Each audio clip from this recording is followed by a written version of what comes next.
normativas legales en el campo de la educación, patrocinando por la comunidad estudiantil online SEO. Mi nombre es Paulina Flores. Conjuntamente con mi compañero Lord vamos a ser los coordinadores de este seminario. Para este seminario será dictado por el máster Alberto Cobos.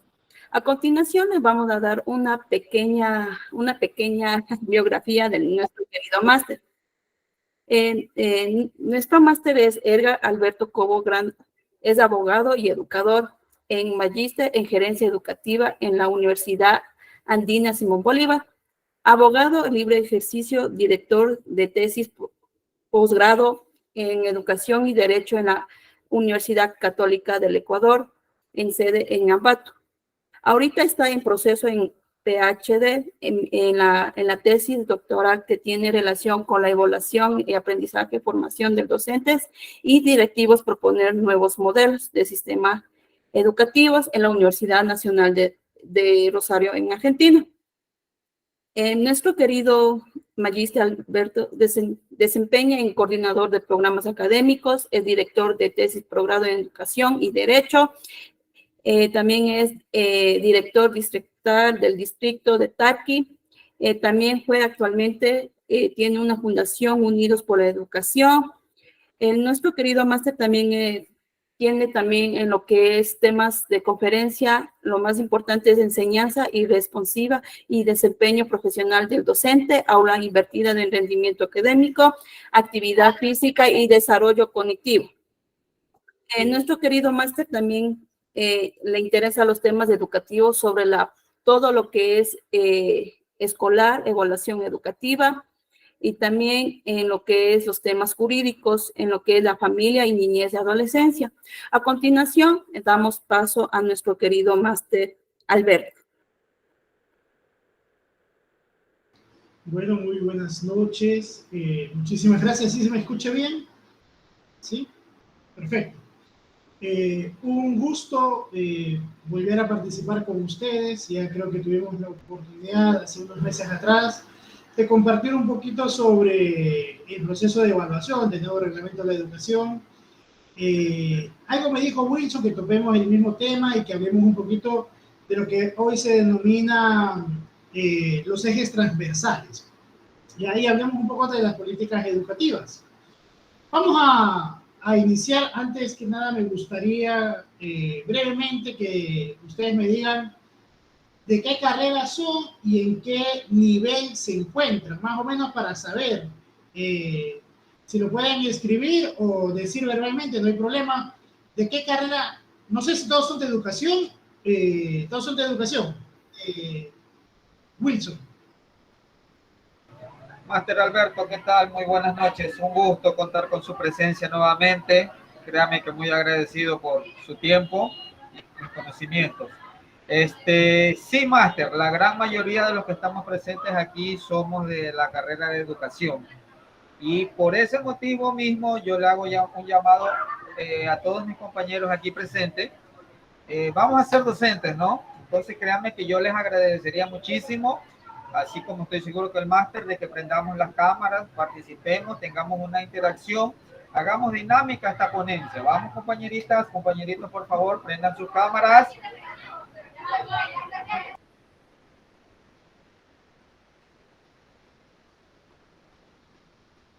Muy bien, muchísimas gracias. Me parece muy buena idea el prender la cámara. De esa manera nos podemos ver, aunque cuando comparta ya ustedes podrán verme, pero yo no lo voy a poder observar.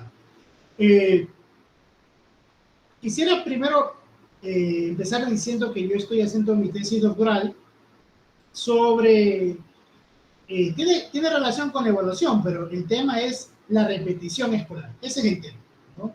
Y tiene relación con la evaluación porque el estudiante que repite es el que no salió bien en el examen supletorio, ¿no? Y de esto yo he hablado y bueno, he hecho 29 entrevistas. Es una tesis cualitativa. No sé si ustedes ya han visto metodología de la investigación científica. Ahí van a enseñar desde el positivismo, que es la investigación cuantitativa, y la investigación cualitativa. Mi tesis es una investigación cualitativa. He realizado, como les dije, 29 entrevistas y me he preocupado en comprender qué es este fenómeno de la repetición escolar, que tiene mucho que ver con la evaluación y mucho que ver con el maestro, con el apasionamiento que el maestro tiene para transmitir esa misma pasión por el aprendizaje y por el conocimiento a sus estudiantes. Y para ello va muy de la mano con las políticas educativas que tiene un país. Pero ojo, ustedes cuando quieren ser maestros, me imagino, no pensaron en la política. Lo que ustedes tal vez pensaron es, yo quiero ser como mi profesor de matemáticas, o mi profesor de historia, o el de literatura, o el de educación física, este profesor que me impactó, que me ayudó, como el profesor, no sé, mi tutor, el profesor guía, tantos docentes que han impactado en nuestra vida y que gracias a eso hoy estamos tomando la carrera de educación y queremos ser buenos maestros. Tenemos que compararnos con los mejores, no con los peores. Por lo tanto, un buen docente siempre está en constante capacitación, actualización, participa en cursos, se paga cursos, compra libros, lee, participa en debates, ¿ya? Lee siempre, está en constante actualización. Un maestro que lamentablemente no lea, no estudie, no se prepare, se encuentra desactualizado. Y eso, vamos a ver, hay muchos maestros de ese tipo que lamentablemente hacen quedar muy mal al gremio. Ustedes como formandos, como gente que va a ser un buen maestro, las escuelas los necesitan docentes como ustedes que estén apasionados por el aprendizaje y que sepan que hay muchas maneras de aprender. No necesariamente tiene que ser en el salón de clases, y desde ahí hay que pensar que uno puede aprender yendo al museo, puede aprender en el patio de la escuela, puede aprender yendo a un orquidiario, puede aprender en muchos lugares, ¿sí? No necesariamente se circunscribe al salón de clases. Bueno, con este preámbulo vamos a iniciar el día de hoy. Yo les he preparado una pequeña presentación. ¿Sí? Vamos a compartirla.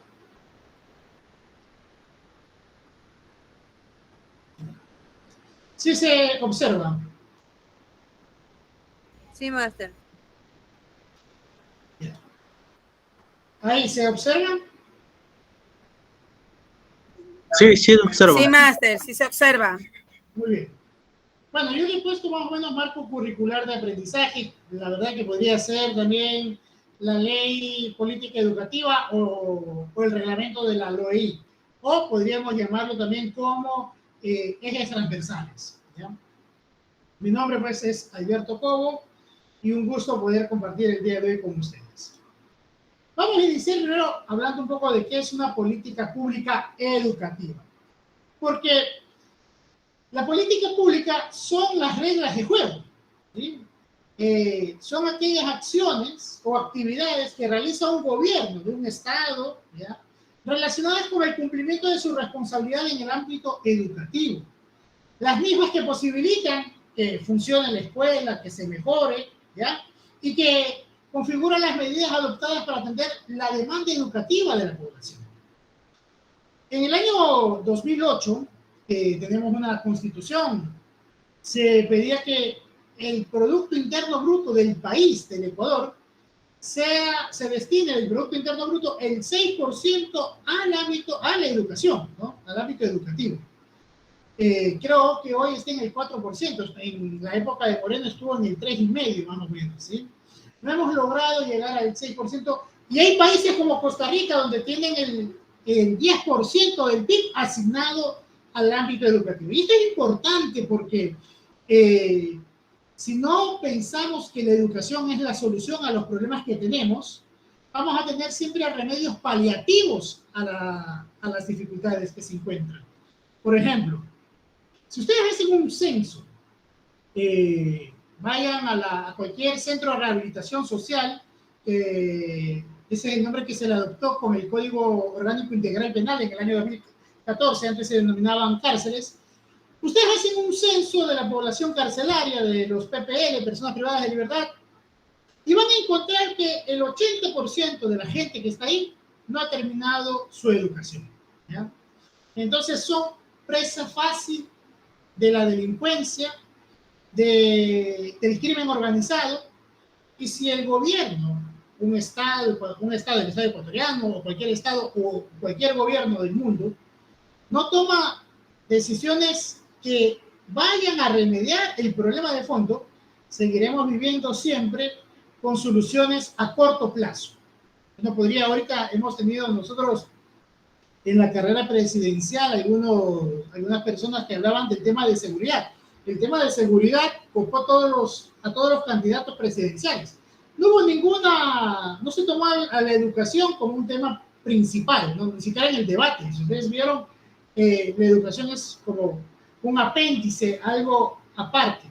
Y la educación debería ser el norte para poder mejorar a nuestros estudiantes, dotarlos de herramientas, poderles dotar de competencias y que puedan salir de las instituciones educativas con una visión clara de lo que quieren hacer con su vida.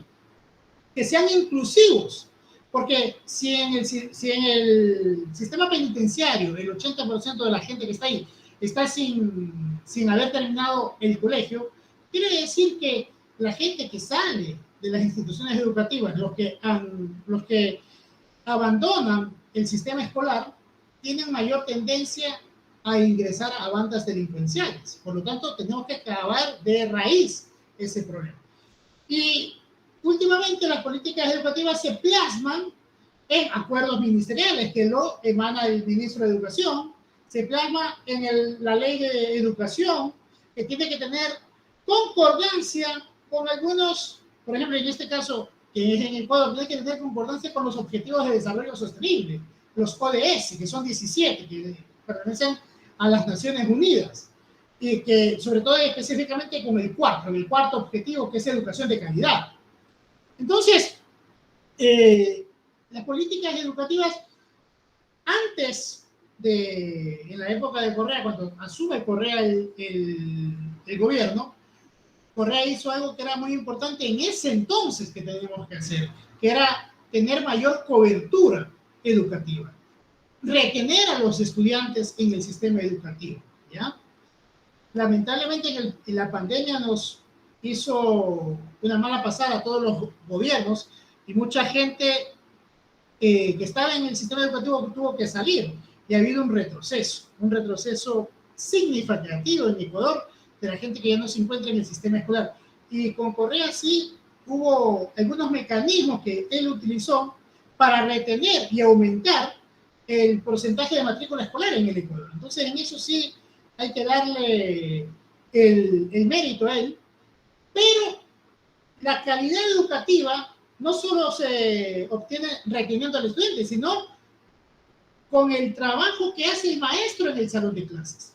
Es decir, ustedes son parte fundamental del cambio de matriz productiva o de cualquier cambio en el sistema educativo. Un maestro comprometido, un maestro que sabe, que estudia, que lee, que se capacita, es un maestro que va a poder transmitir ese conocimiento y esa pasión por aprender a los estudiantes. Si usted no tiene ese maestro bueno, lo que va a transmitir es desidia, desgano, malestar, y muchas veces usted puede dañarle con sus palabras la vida de muchos estudiantes. Por lo tanto, hay que tomar en cuenta que ustedes en el sistema educativo, lo que ustedes digan, lo que ustedes hagan, va a ser muy importante, porque el cambio nace con ustedes, ¿ya? No pueden estar escritas lindas palabras en la política educativa, pero si usted no lo cambia, no lo hace, no se va a poder cumplir. Ahora, el punto neurálgico es mejorar la calidad educativa, porque los exámenes del INIVAL que fueron tomados en el año 2017 demuestran que la media aritmética de los estudiantes en Ecuador está muy por debajo de la media aritmética de la OCDE, de los países europeos de la OCDE y de Latinoamérica. Entonces, sobre todo en el área de matemáticas, los chicos, los que mejores salieron, están muy por debajo de la media aritmética de Latinoamérica, muy por debajo de la media aritmética de Europa. Y eso hay que cambiar. Entonces, ahora no solo se trata de retener, sino de mejorar la calidad educativa. Y bueno, yo quisiera también aquí hablar un poco, he puesto aquí a 3 grandes personajes, sobre los reglamentos de la ley de educación, los últimos 3 reglamentos de la ley de educación, porque la política se ve reflejada en estos instrumentos, en la ley y en el reglamento. El reglamento es ya más cómo bajar todo lo que dice la política en el sistema educativo. Entonces tenemos tres que han salido en los últimos, desde 1985 hasta ahora, estamos hablando más o menos de unos 35, 38 años, ¿sí? El reglamento que utiliza Febres Cordero es muy justiciero, digamos así, pero justiciero solo de parte del maestro tenía el sartén por el mango, muy duro con el sistema educativo que aplicó Febres Cordero. Y ese sistema, ese reglamento de la Ley de Educación de Febres Cordero nace en 1985, la ley había sido hecha en 1983, Febres Cordero asume en el 84 para ser presidente hasta el 88, y más o menos estuvieron desde el 83 hasta que salió el reglamento 2 años el sistema educativo sin reglamento. Cuando lo saca el reglamento en el 85, habían cosas, digamos, para ese entonces muy positivas, pero hoy lo catalogo yo como muy punitivo y sobre todo muy sancionador solo por parte de los maestros que tenían el sartén por el mango y que el estudiante en muchas ocasiones se sentía desprotegido. El reglamento de la Ley de Educación que elabora Correa en el año 2012, él saca la ley en el año 2011 y en el 2012 elabora un nuevo reglamento. Yo lo pongo ahí como un reglamento esperanzador, ¿no? En verdad que tenía muchas cosas positivas, ¿ya? Por lo menos en la letra, en lo que es los textos, son cosas que tienen una gran iniciativa, aunque Correa centralizó la educación, eso sí, y hizo desaparecer escuelas rurales, sobre todo interculturales, para las escuelas del milenio. En eso sí, ahí creo que tuvo un bajón. Sin embargo, las escuelas del milenio, los bachilleratos internacionales, las becas que ofreció a muchos estudiantes, a muchos docentes, contribuyó a mejorar el sistema educativo. El aumento salarial fue significativo. Los maestros ganaban $300 antes de llegar a Correa al poder, y cuando él llega, lo sube a $817, ¿no? En el año 2007, 2008. Entonces, era un cambio muy bueno, pero también hizo muchas exigencias, como que los docentes empiecen a las 7 de la mañana, terminen a las 3 de la tarde. Bueno, lo he catalogado como esperanzador porque se trataba de, en verdad, de mejorar. Era la primera vez que se veía un presidente muy comprometido con el sistema educativo. La gente hablaba mucho del reglamento, de la ley de educación, de los acuerdos. Con él también se hizo los primeros ejes transversales, el currículum del año 2016, ¿ya? Que teníamos un currículum a veces, casi no existía un currículum. El currículum anterior había sido de 1994, que los hermanos de Zubiría habían trabajado en el gobierno de Sixto Durán Ballén con la ministra de Educación de ese entonces, que era Rosalía Arteaga, que después Rosalía Arteaga iba a asumir en la vicepresidencia con Abdalá Bucaram en el 96, pero en el 94, con Sixto como presidente y ella como ministra de Educación, trabajaron en lo que era el currículum del 94, ¿ya? Y de ahí, pero era un currículum muy flexible. Cuando Correa asume el poder, fue muy centralizador, ¿ya? Casi todas las instituciones particulares y fiscales tenían que cumplir el currículum. No había de otra. Y eso ahoga a veces la creatividad y las iniciativas que puedan surgir de algunas instituciones educativas. ¿Hay un micrófono? ¿Hay alguien que quiera decir algo? No los puedo ver, ¿no? Si Wilson, tú me puedes decir si hay alguien que levantó la mano o no. No, Máster, no tengo nadie que haya levantado la mano aquí en pantalla.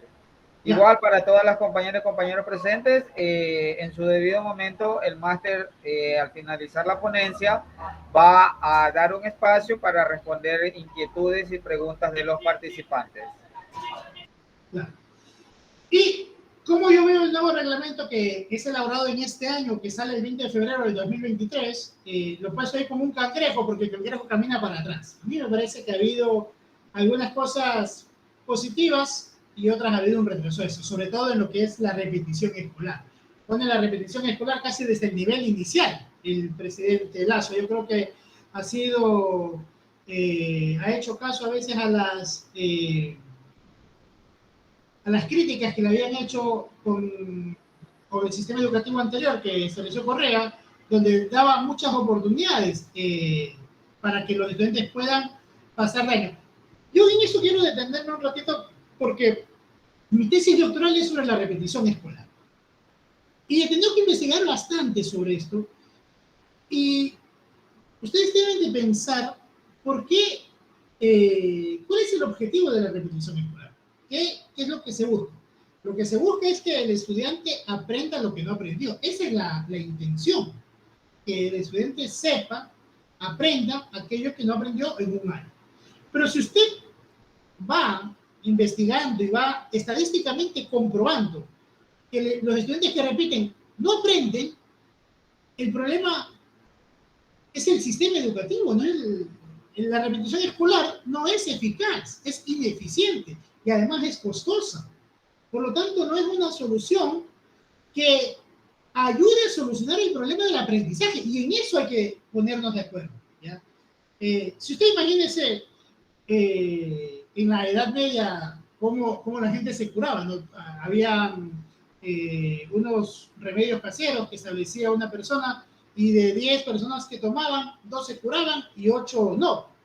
Y la gente pensaba que el remedio era bueno, cuando tenía solo el 20% de efectividad. Aquí pasa lo mismo. El sistema escolar, en el reglamento que pide, que ahora aborda en el artículo 27, a partir del artículo 27 ya menciona sobre la repetición escolar desde inicial, ya, siempre y cuando el padre de familia acepte, eso es lo que dice, ¿no? Y a partir del 4º grado ya el directivo de la institución puede tomar la decisión de hacer repetir un estudiante. Y a partir del 5º año de educación básica se implementan los exámenes supletorios, un solo examen, ¿ya? La repetición escolar no soluciona el problema. ¿Qué? Entonces, ¿cuál es la solución? Las tutorías individuales, las clases de refuerzo académico, el trabajar con los padres de familia, ¿ya? Es decir, hay una infinidad de trabajos. El hacer trabajo mediante Genially, lo que se llama la gamificación. Hay una infinidad de trabajos que el maestro tiene que hacer, el aula invertida, como se denominan las nuevas metodologías, ¿no? El aula invertida hace que el maestro también piense cuando el profesor, un profesor comprometido, un profesor bueno, un profesor que es autocrítico de su labor, de su trabajo, y si un estudiante no tiene ningún problema neurológico, ¿por qué no va a aprender un estudiante? Si tiene las mismas capacidades que otro estudiante. Si está bien alimentado, por eso que en las escuelas fiscales se les da alimento escolar, colación escolar. Si está alimentado, si tiene buenos maestros, si el estudiante está sano, no hay ningún problema, no hay nada que impida que aprenda. Y si un docente es crítico, cuando un estudiante no aprende, cuando toma una evaluación, ¿ya? Puede ser cualitativa o cuantitativa, y se da cuenta que el estudiante no está aprendiendo, lo primero que tiene que hacer el maestro es pensar qué es lo que estoy haciendo mal, ¿no? Y no echarle la culpa al estudiante. El problema no es el estudiante. El problema es el maestro que tiene que pensar, solucionar. Para eso también no trabaja solo, para eso tiene el DESE, que va, si es que hay un problema neurológico, un problema del hogar, un problema de violencia intrafamiliar, hay que ver algunas cositas, ¿no? Bueno, vamos a continuar. Yo en esto quería hablar también un poquito sobre los reglamentos de la ley de educación y quería detenerme. Hay alguien que toma... Sí, Máster, buenas tardes. Disculpe, eran dos cositas que quería acotar con respecto a el remedial y el examen de gracia. Eso, si bien es cierto, muchos dicen, no, acostumbran al estudiante a que no se preocupe, a que no sea responsable porque va a tener más oportunidades. Sin embargo, hay una parte también que generaba en los docentes, no quiero venir tantos días a clase y le ponían más empeño a que el estudiante aprenda, ¿no? Hacía más interactiva la clase, algunos los incentivaba a tener más relación con los estudiantes para que cumplan con el conocimiento que tenían que adquirir. Por otro lado, en lo que usted mencionó de las clases de recuperación cuando se detectan estudiantes con bajos promedios, sí, en efecto, pero el mismo ministerio les manda a que den clases durante el horario de clases. Entonces, siguen avanzando un tema y ahí mismo le mandan otro deber al chico que no le deja aprender la nueva materia, pero le están mandando disque refuerzo donde no va a aprender. Entonces, a mi parecer, que me parece que hay una falencia ahí. Podrá tener buena intención, pero en la práctica no lo están aplicando bien, me parece. Sí, por eso ponía yo como cangrejo el nuevo reglamento de la ley de educación, porque desde que asume Lazo eliminaron, por ejemplo, que los profesores trabajen 8 horas. Eso también era una lucha de la UNE. Puedo comprender que en verdad hay un trabajo adicional que el maestro se tiene que llevar a la casa, como la calificación, y muchas veces en las instituciones educativas no hay el espacio para que se puedan reunir, puedan trabajar, entonces se tendría que ir a la casa, indudablemente. Pero mira, importante que el refuerzo académico, el maestro sepa con quién tiene que hacerlo. Porque no es refuerzo académico reforzar a los 37 estudiantes en el salón de clase. El refuerzo académico lo hago con 4 o con 5 estudiantes que en verdad necesiten. Porque puede ser que yo estoy dando, no sé, lengua y literatura, y me doy cuenta que el chico no sabe leer, tiene problemas de lectura, de comprensión lectora sobre todo. Entonces, ¿qué tengo que hacer con él? Ya, pues ahí lo que se denomina una inclusión educativa. Tengo que hacer examen diferenciado, acompañarlo, ver de una manera diferente al estudiante, porque él está en el mismo nivel que los otros, pero lamentablemente llegó ahí sin haber aprendido a leer correctamente. Entonces, ¿cómo es que llegó ahí? Si llegó ahí, no es que hay que pasarlo por pasar, hay que solucionar el problema. Entonces, bueno, voy a trabajar con él de manera didáctica, vas a venir en el recreo o a la salida, hablo con los papás, hablo con el DC, menciono de esto, y por eso que tiene notas bajas, porque tal vez el profesor de matemáticas le pone un ejercicio que tiene que leer y el chico no sabe, no comprende la lectura. Entonces, no es un problema que no sepa matemáticas, el problema es que no sabe leer, no sabe comprender lo que lee. Entonces, de estos casos yo he tenido, pues a lo largo de mis años como docente, como directivo, he tenido muchos casos de estudiantes que llegan a un nivel de colegio o de bachillerato y no saben leer. Y el problema, si tú preguntas, a ver, entonces la solución es que repita el año. No, pues si esa no es la solución esta vez que tengo una tutoría, un acompañamiento, que alguien le dé el gusto por la lectura, que empiece a leer, no sé, fábulas, cuentos, Caperucita Roja, contarte que lea, ¿qué le gusta leer? Deportes, pues bueno, la sección de deportes de cualquier diario, ¿ya? Que lea revistas, lo que le guste, porque la lectura causa un placer, ¿ya? Un incentivo, una emoción. Acá en Guayaquil tenemos, usted por ejemplo va al Mall del Sol y encuentra Mr. Books, y este Mr. Books hay libros, y la gente entra a comprar libros, no porque tenga que hacer un examen, simplemente es el gusto de la lectura. En Argentina, en Buenos Aires, cuando fui una vez allá, hay una librería que se llama El Ateneo. Era un antiguo teatro, como unos 5 pisos, los 5 pisos llenos de libros. Y la gente va allá, hay un señor que toca el piano, coge un libro y se sientan a leer. Es darle el gusto por la lectura.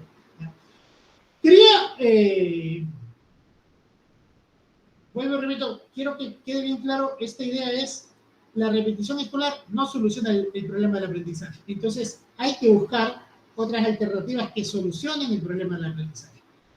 Y en el reglamento de la ley de educación, quiero que ustedes vean un poco la evolución que se da en el reglamento, ¿no? En este reglamento de la ley de educación de 1985 de Febres Cordero. Solo para leer el tema de conducta. No sé si ustedes se acuerdan del tema de comportamiento, como era antes, ¿ya? Miren el artículo 270 de la ley, que hasta el año 2011, hasta el año 2012, hasta el junio del 2012, estaba vigente. No sé, Wilson, cuántos años tenía, pero creo que tú has de haber estudiado el colegio con este reglamento, ¿ya? Miren el artículo 270 lo que dice: en caso de incumplimiento o transgresión de las disposiciones reglamentarias por parte de los alumnos del nivel medio, individual o colectivamente, existen castigos colectivos cuando yo era estudiante. Se aplicará una de las siguientes sanciones de acuerdo con la gravedad de la falta: amonestación privada por el profesor o inspector del curso, amonestación escrita por parte del inspector general, rebaja prudencial de la nota del periodo de disciplina impuesta por la junta de curso, ¿ya? Acuérdense que se calificaba sobre 20, entonces una rebaja prudencial a veces eran 2 puntos menos. Negación de la matrícula para el próximo año en el mismo plantel impuesta por el rector. Esto era muy común con los estudiantes, y por ejemplo, con los estudiantes de colegios fiscales. Este de 270 literal era el abandono escolar, porque ya un chico que no le daban cupo en un colegio que quedaba cerca de su casa, los padres muy descuidados no se iban a preocupar en llevarlo a otro colegio. Y muchas veces este muchacho salía del sistema educativo. El artículo 270 literal es aplazamiento del examen del tercer periodo o de grado hasta en 3 materias resuelta por el rector previo informe de la junta de curso. F, separación del colegio por el año lectivo decretado por el rector. La F, esa separación del colegio podría venir en el tercer trimestre. Por ejemplo, acá los que tenemos el ciclo Costa. Es decir, me podían separar en noviembre. Y en noviembre, ¿qué colegio me iba a coger ya? Y estábamos finalizando el año. Entonces, el chico que se aplicaba el 270 literal F, prácticamente perdía el año, ¿ya? Y el G, separación del colegio por el resto del año lectivo y negación de matrícula para el siguiente año impuesto por el Consejo Directivo. ¿Qué ven ustedes en este artículo? A ver, ¿qué pueden ver? Este es el artículo, el reglamento de la Ley de Educación de Febres Cordero, para que vean cómo era tajante y fuerte. ¿Qué ven aquí?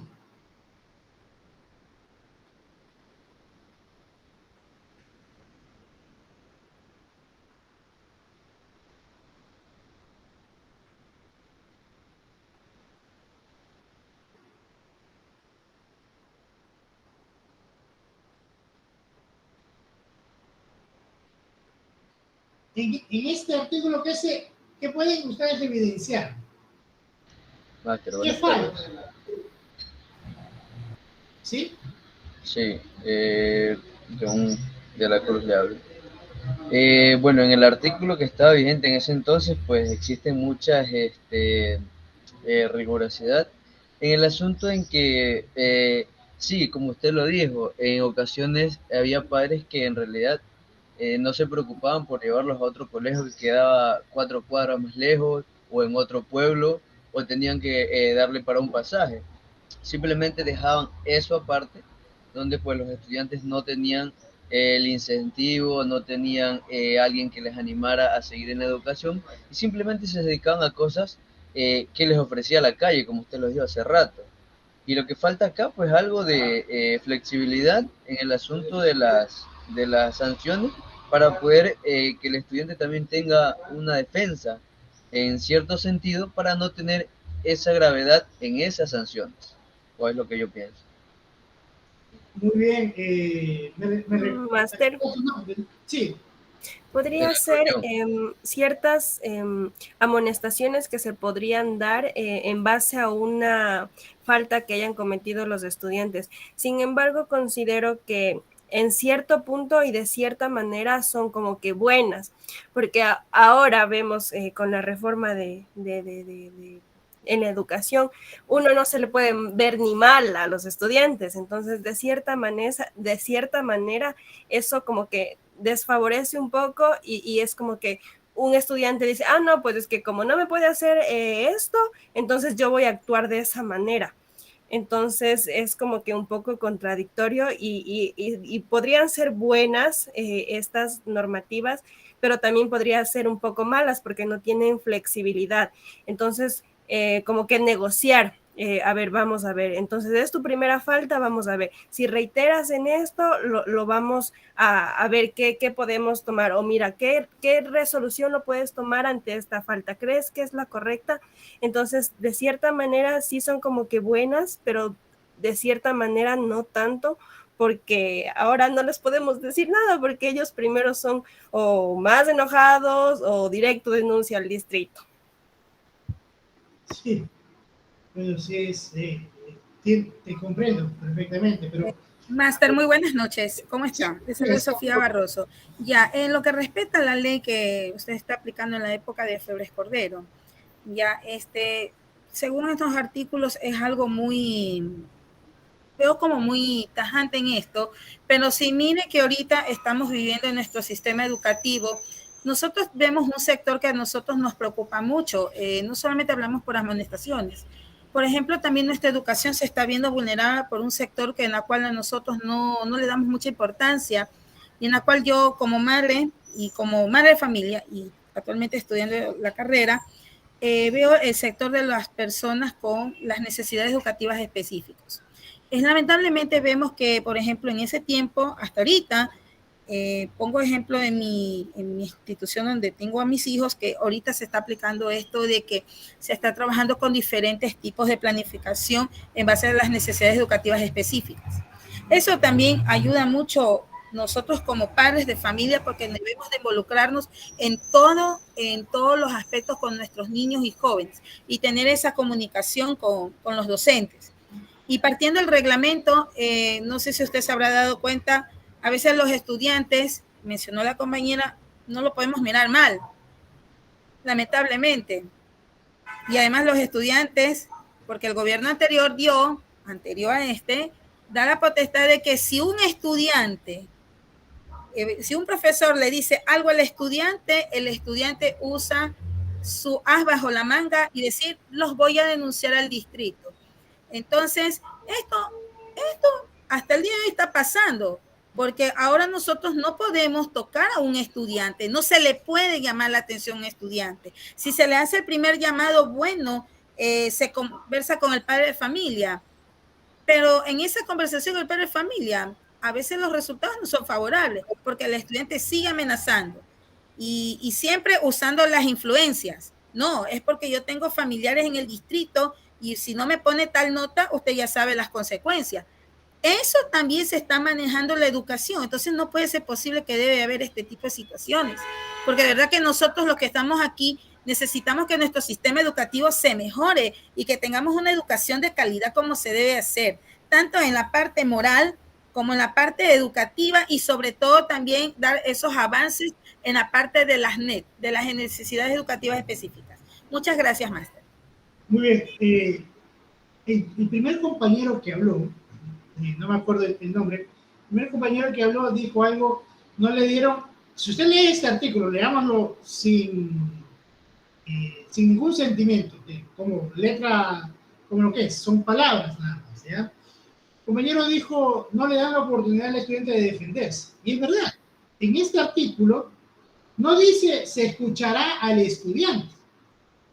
Mire, dice en el literal C, la junta de curso, en el literal E, la junta de curso, y en el literal G, en el literal F habla el rector, en el literal E también habla de la junta de curso, y en el literal G, el consejo directivo.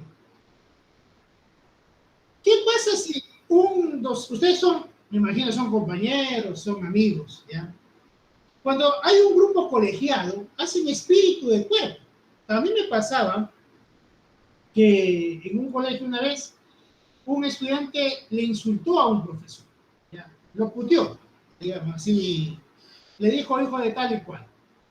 Y el profesor ofendidísimo, ¿cómo me va a llamar así? Y que por aquí, que por allá, y se sentía ofendido. Y en la junta de curso solo escuchábamos al profesor, no lo escuchábamos al estudiante, ¿ya?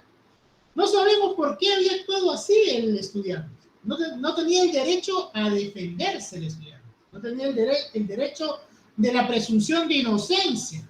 Porque esto también hay que tomar en cuenta Este reglamento está en concordancia con lo que estaba la Constitución de 1978.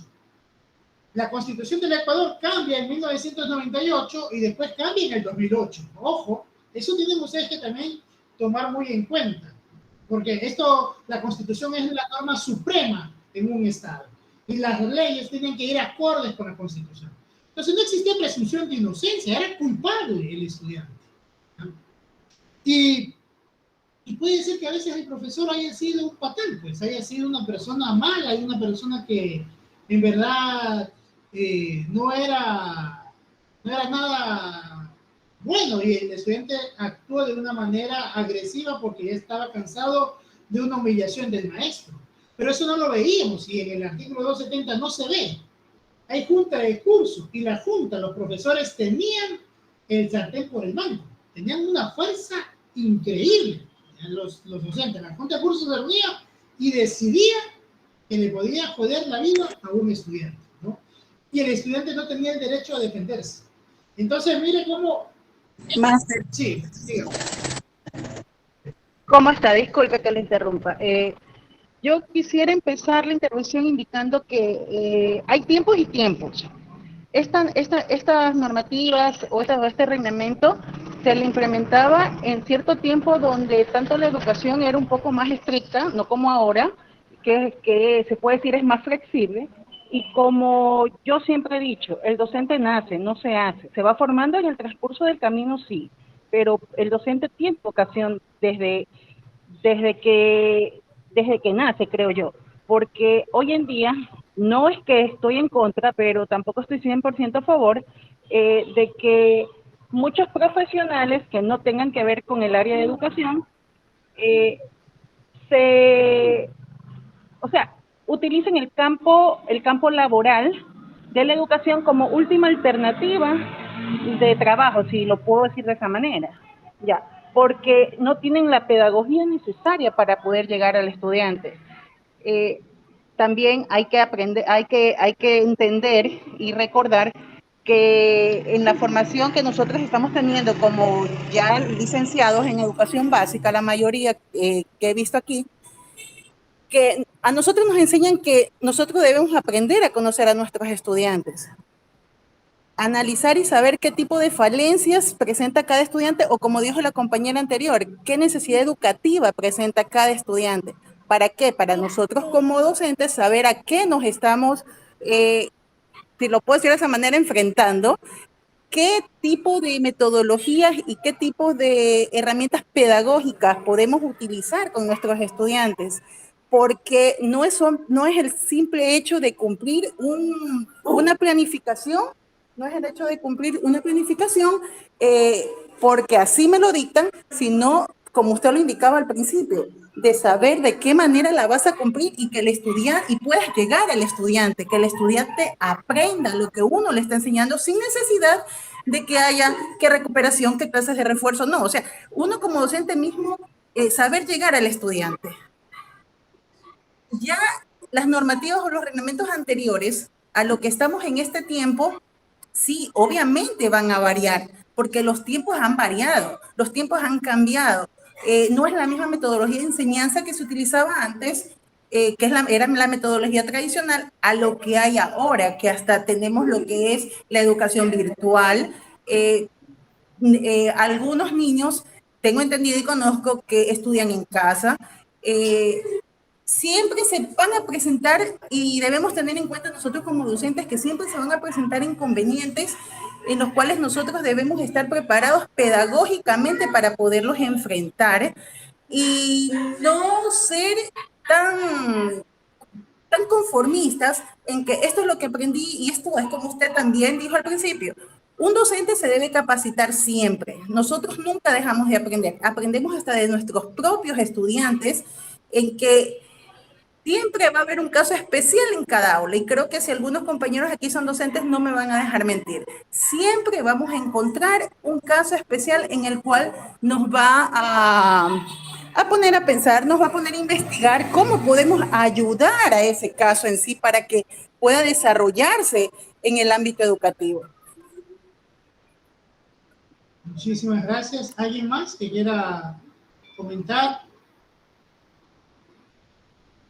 Yo, Máster, sí, yo le quería comentar de lo que ciertamente una compañera dijo con respecto a que los estudiantes, el docente no lo puede ver mal porque el estudiante enseguida lo denuncia.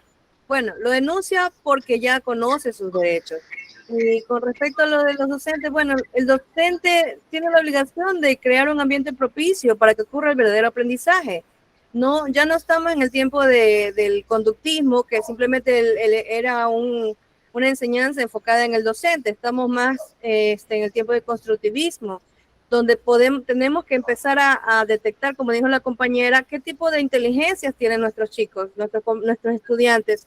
Algunos son, tienen más facilidad con el aprendizaje visual o audiovisual. Ese es el trabajo que nos están enseñando, eso es lo que estamos aprendiendo en la universidad, que a un estudiante se le hace más fácil aprender así y otro estudiante de otra manera.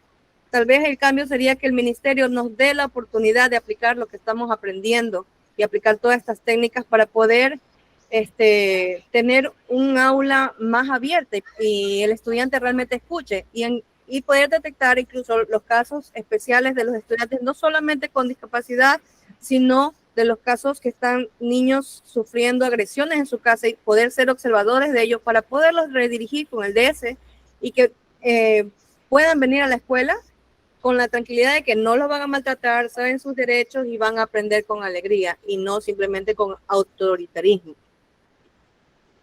muchísimas gracias, María Desiree. Yo lo que quería era que ustedes vean cómo va evolucionando también el reglamento de la Ley de Educación. Y la anterior, digamos, así como Febre Cordero, era ese reglamento que lo hizo él, que es hasta el año 2012, era sancionador, era punitivo, era muy, muy, muy fuerte. Y no brindaba las oportunidades para escuchar al estudiante. Entonces vamos ahora a pasar nuevamente al reglamento de la Ley de Educación con Correa, ¿no? Aquí Correa hizo un reglamento que hablaba un poquito del tema educativo, pero en el reglamento no se encuentra nada cómo sancionar a los estudiantes, como está en el artículo 270 de Febre Cordero. Se encuentra en un acuerdo que es el 434-12, que lo sacó Gloria Vidal, ¿ya?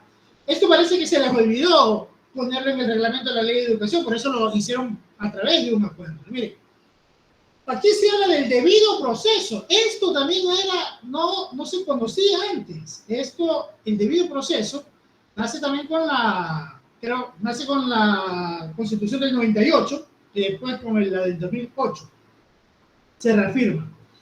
Y aquí es lo que pasa con los profesores, y ahí sí a la profesora que decía que ahora no hay cómo decirles nada, es que los profesores no saben cómo aplicar el artículo 13 del acuerdo 434-12, que creo que hoy ya ha cambiado un poquito porque el nuevo reglamento de la Ley de Educación ya tiene una nueva forma de trabajar, pero el artículo 13, no lo sabían manejar, no seguían esto que decía el acuerdo. Simplemente lo que hacían era, se reunía la comisión de disciplina. Aquí no habla de ninguna comisión de disciplina. Esa comisión de disciplina existía en el reglamento de Febre Cordero, ¿ya? Se reunía la comisión de disciplina y elaboraban un informe y ellos sugerían la separación del estudiante, la rebaja prudencial. Entonces no lo escuchaban al estudiante y eso hacía que el estudiante diga, bueno, los voy a denunciar al distrito porque no seguían el debido proceso. Si alguien en una institución educativa que conoce, sigue el debido proceso, de acuerdo, sobre todo en la época de Correa y el reglamento que estuvo hasta enero de este año vigente, hacía esto que dice el debido proceso, que era la máxima autoridad, cuando conozca de un caso de dificultades, de peleas, cuando para sustanciar el proceso disciplinario, se tenga que acudir a la máxima autoridad, porque el rector, según el reglamento de la Ley de Educación del año 2012, decía que el rector calificaba la disciplina. Esto estaba en el artículo 44, numeral 11 del reglamento anterior. Entonces, la máxima autoridad, ¿qué pasaba? había un problema en la escuela y el profesor, el rector, el DC tenía que elaborar un informe, un escrito, y pasarle al rector diciéndole tal día, tal hora, tal estudiante hizo esto. La máxima autoridad, una vez que conocía de eso, ¿ya?, debía expedir una respectiva providencia. Estos términos son términos jurídicos, que uno no lo sabía, y la verdad que cuando uno trataba de aplicar también este artículo, el problema es que los padres se asustaban y pensaban que íbamos a un juicio, ¿ya? Pero era la intención era darle al estudiante la oportunidad de ser escuchado y de que ellos nos comenten qué es lo que había sucedido. Entonces, se elaboraba una providencia al inicio del proceso, la que contendrá la enunciación de los hechos, objeto del proceso disciplinario, junto con el detalle de los documentos de respaldo. Esos documentos de respaldo era el documento que tenía que elaborar el DS, el inspector, la persona que supo del caso del estudiante, ¿ya? Si los hubiere, esta providencia debe ser notificada al representante del estudiante mediante una boleta dejada en su domicilio. Esta cosa es algo del ámbito jurídico, porque así es cuando uno tiene que citar a una persona, uno va a un juicio, por ejemplo, demanda de alimentos, tiene que dejarle una boleta, pero hay citadores pues, en el Consejo de la Judicatura, pero en los colegios esto no se entendía muchas veces, ¿no? Y bueno, después, recibir la notificación del estudiante por intermedio de su representante en el término de 3 días. 3 días, ¿ya? Debe de contestar el planteamiento juntando las pruebas de descargo que considere pertinentes. Las pruebas de descargo era su defensa. Vencido el término antes mencionado, la máxima autoridad debe señalar fecha y hora para que el estudiante, por intermedio de su representante, presente su alegato. Esta diligencia debe ser convocada por al menos 24 horas de anticipación, ¿ya? Eso es lo que se tenía que hacer. Y una vez concluida la audiencia, la máxima autoridad debía remitir a la Junta Distrital de Resolución de Conflictos competente el expediente con las respectivas conclusiones y recomendaciones a las que hubiera lugar para que proceda al análisis y resolución respectiva de conformidad al artículo 330 y 331, numeral 3. ¿Cuáles eran estas? Para las faltas muy graves, habían 2 tipos de sanciones. La separación por 15 días y la separación máxima de 30 días, y en el peor de los casos, la reubicación del estudiante en otra institución educativa. Y esta reubicación no significará la pérdida de años del estudiante. Eso es lo que se tenía que hacer, ¿ya? Había una mano levantada, no sé si quiere decir algo o ya desistió. John, por favor. Máster, buenas noches nuevamente. Era lo que yo me refería, que en el artículo anterior, en el 270, se cerraba simplemente a lo que la institución o la máxima autoridad lo decía, más no al alegato del estudiante, más no que el padre de familia, como lo dice acá el representante, vaya y presente una evidencia contundente para que se libre de tal culpa.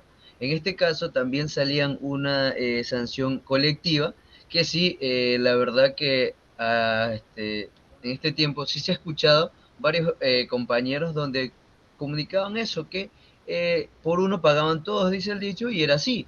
Entonces, pero aquí ya sí hay flexibilidad para poder presentar evidencias 24 horas, 3 días antes, y eso es lo bueno que poco a poco la educación va mejorando para pues garantizar que los estudiantes se interesen en ella, más no perder el interés, que es lo que queremos nosotros.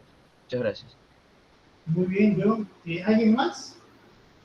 Mire el cambio, nótese el cambio, ¿no? Con el 270 era a rajatabla duro y el 2012 ya da mayor flexibilidad. Pero ¿qué es lo que ha pasado también con los maestros? Es que los maestros no leen, ¿ya?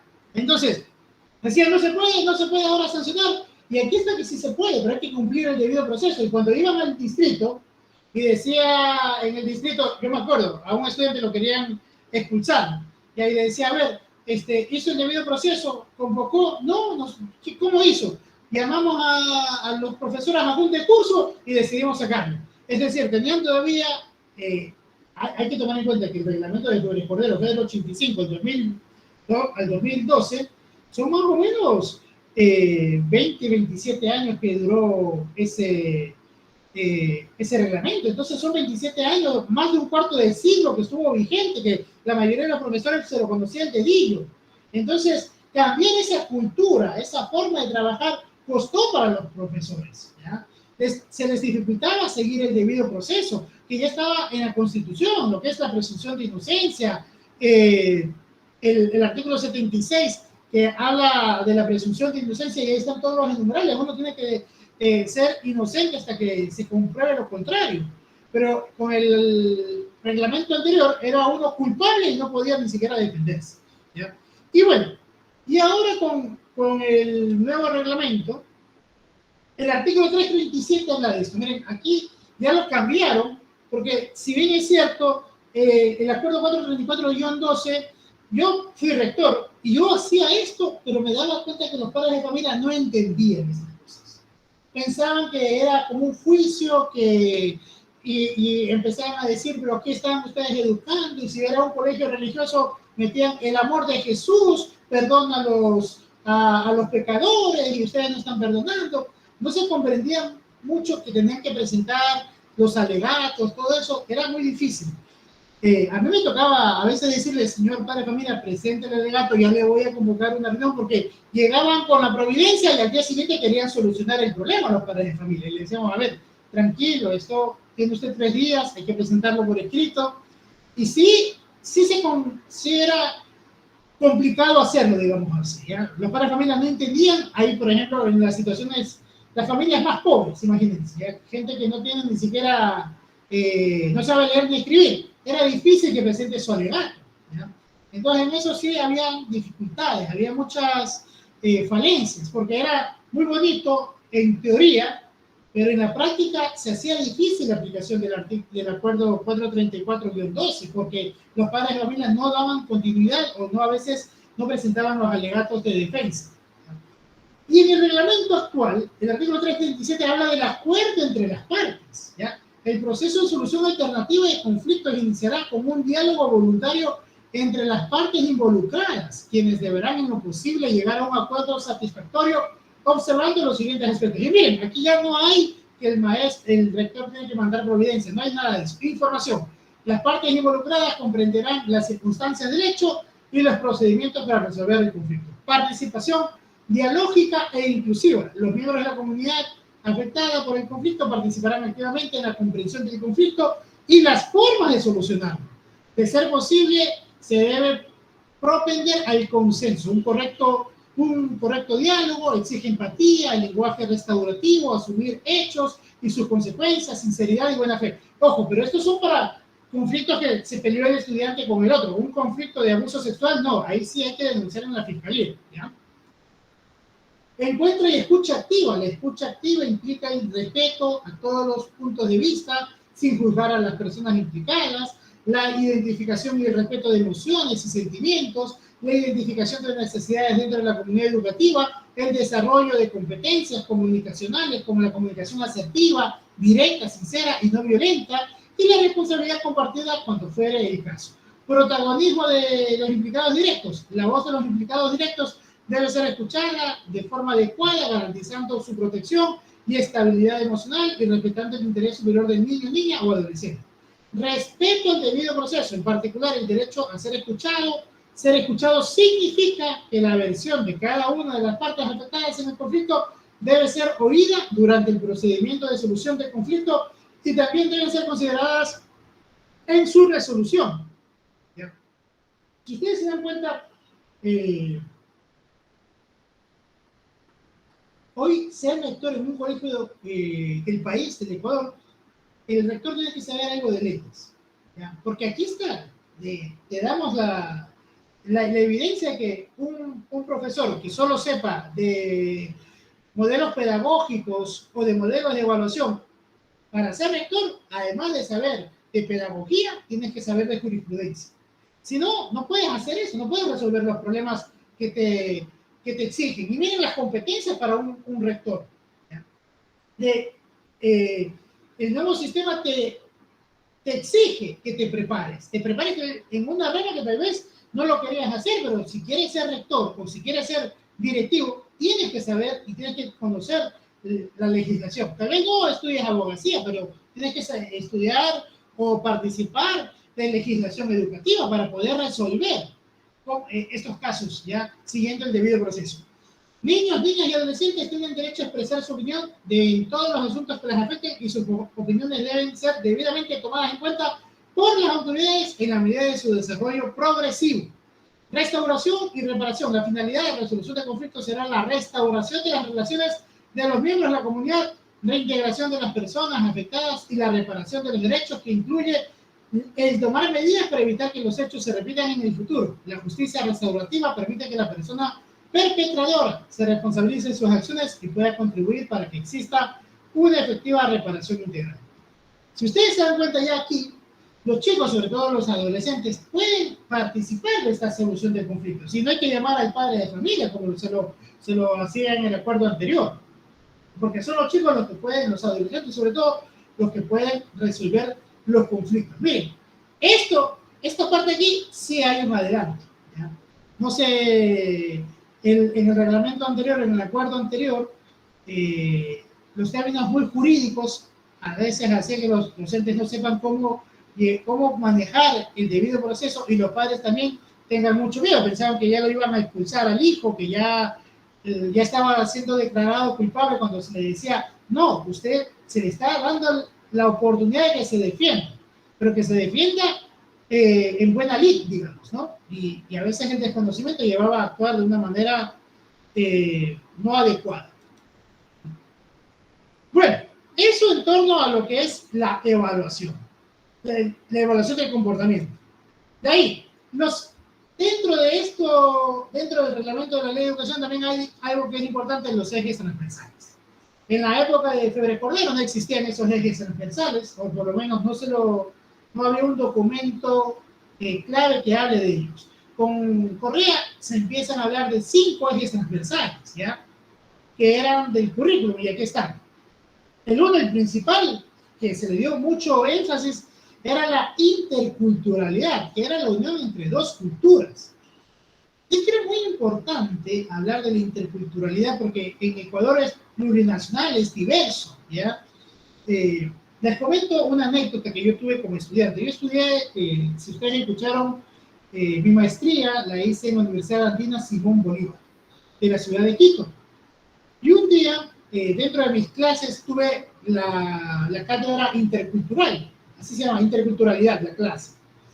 Y el nombre del docente era Ariruma Cowi y Patricio Guerrero. Eran dos, Ariruma Cowi y Patricio Guerrero. Y nosotros, y yo estaba estudiando la maestría en el año 2017, estamos hablando más o menos hace 16 años. Cuando vemos a Ariruma Cowi, nuestros compañeros decimos, ¿quién será? Pues ¿será algún sueco? ¿Será algún europeo de la península escandinava? ¿No? Nunca habíamos escuchado ese nombre. ¿Quién será el profesor? Pensábamos que iba a venir un rubio, rubia, Ariruma, no sabíamos si era hombre o mujer, ¿ya? Y como el otro profesor era Patricio Guerrero, decíamos, ha de ser mujer porque el otro es varón, ha de ser una rubia inglesa o sueca, ¿no? Y bueno, estábamos ansiosos de ver quién será ese profesor o profesora, Ariruma Cowi. Cuando el día de la clase entra al salón un indígena con ponchito y con sombrero, y todos nosotros nos quedamos sorprendidos. ¿Quién será el que se equivocó de clase, ¿no? Y era el profesor, ¿ya? Ariruma Cowi. Era un indígena de Otavalo que tenía estudios de maestría, ¿ya? Que trabajaba en la Andina hace mucho tiempo. Hace unos años atrás era también escritor en el diario El Universo, ¿ya?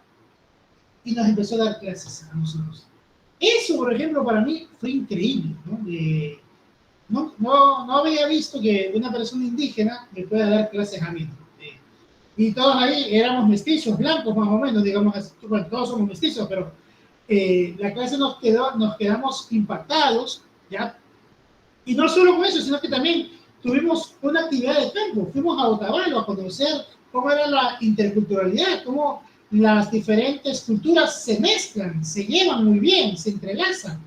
Y nos contaba Patricio Guerrero, que era también otro docente, nos contaba que en el año 1950, en Otavalo, el 50% de la población otavaleña era indígena, el 50%. Pero si usted le preguntaba a una persona mestiza, ¿hay indígenas en Otavalo?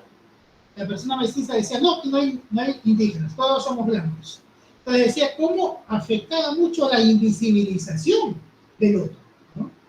ni siquiera era duro esto, porque ni siquiera lo podían ver, no existían para el mestizo, para el blanco, el indígena, ¿ya? Tú no eres nadie, ¿ya? Y bueno, eso fue cambiando, y en el año 2007 la interculturalidad era un tema que se le dio mucho énfasis en el gobierno de Correa. Ahí tiene la mano levantada la Gema, no sé si quiera decir algo. Gema, o tal vez levantó la mano por error.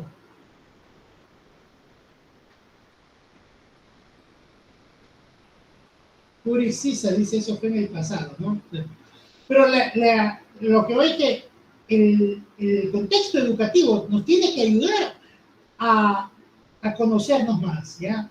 A saber quién es el otro, lo que es la alteridad. Y a veces el currículum no ayudaba, y sobre eso que los ejes transversales se trabajaban desde el inicio. No era una materia en específico, sino que se trabajaban en todas las asignaturas que se tenía que trabajar dentro del currículum. De ahí también se hablaba de una formación de ciudadanía democrática, que había que trabajar lo que era la verdadera democracia, que implicaba el escuchar a los demás, ¿ya? De ahí también que los consejos estudiantiles eran muy importantes, porque era el medio propicio para trabajar y enseñar una verdadera democracia. Y en el artículo, en el reglamento del 2012, el reglamento de la ley de educación, se cambia todo lo que era la concepción de los consejos estudiantiles, y ahí se dice que pueden ser los 2 últimos años, y había la alternabilidad de género, que ahora también ya no existe para elegir asambleístas, gracias a Dios, y para elegir al presidente.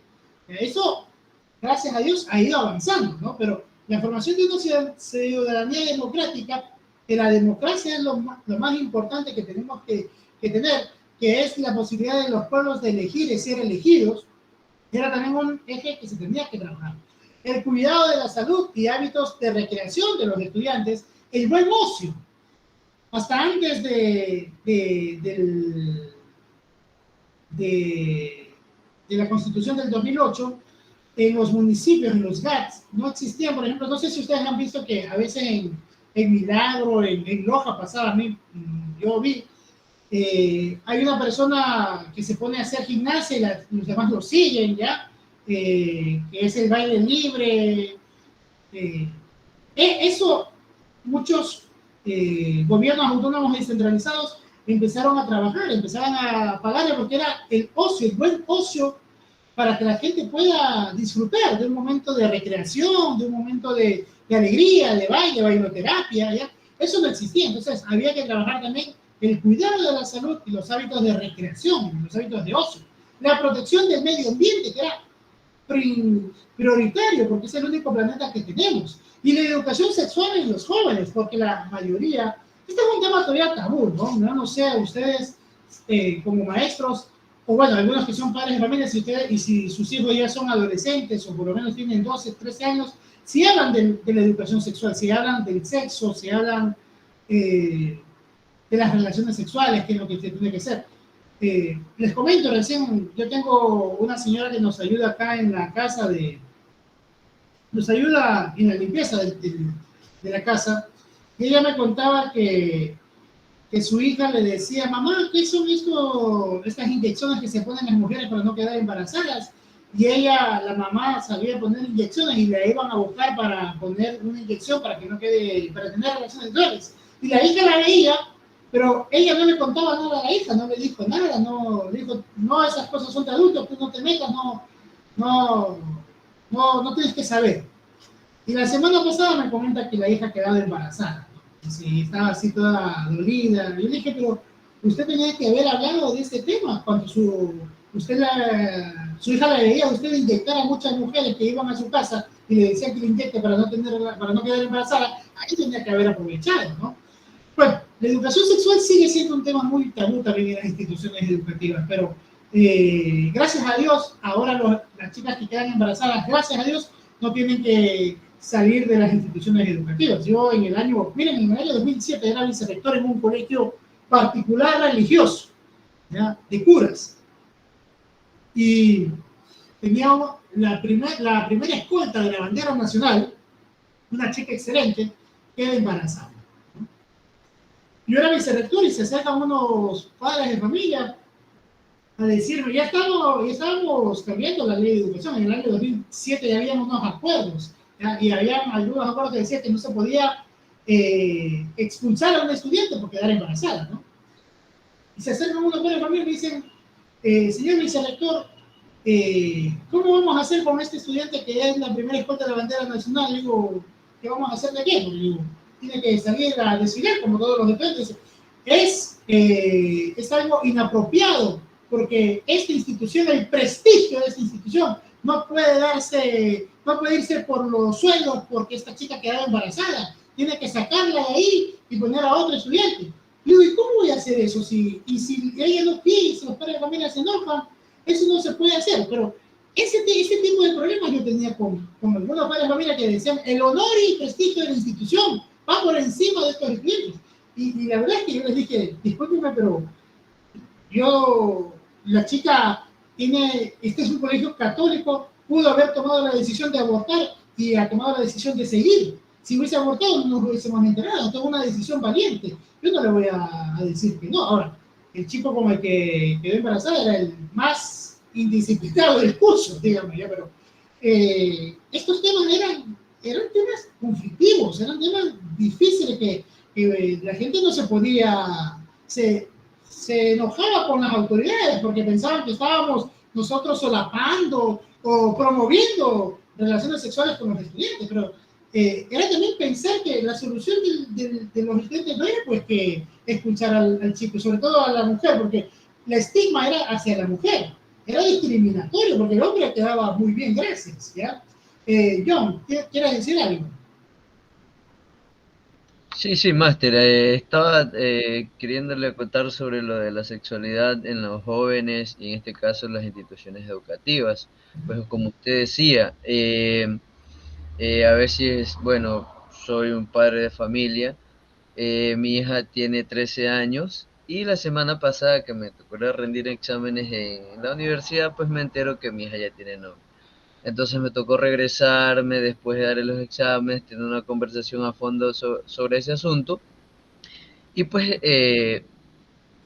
ella me dijo que en el colegio sí le hablan lo de sexualidad, pero pues escucharla de un padre, como a veces una niña no quiere escuchar cosas de sexualidad de un padre, más bien de su madre, pero es muy importante que nosotros, y me metí en el papel de docente y me metí en el padre de familia, tener en claro que si no los educamos ahora no vamos a tener una persona responsable de sus actos.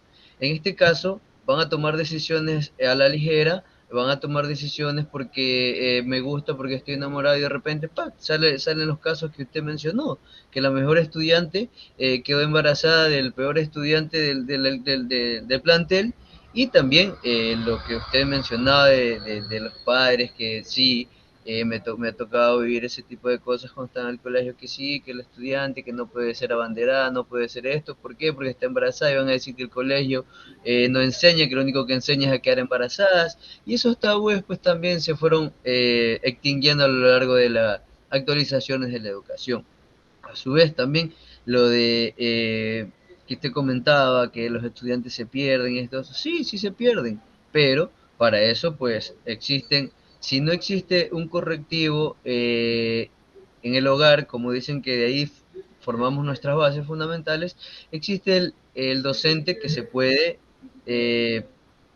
asistirlo, pero en este caso, pues también ya depende de cada uno de los jóvenes. Sí, eso más que gracias.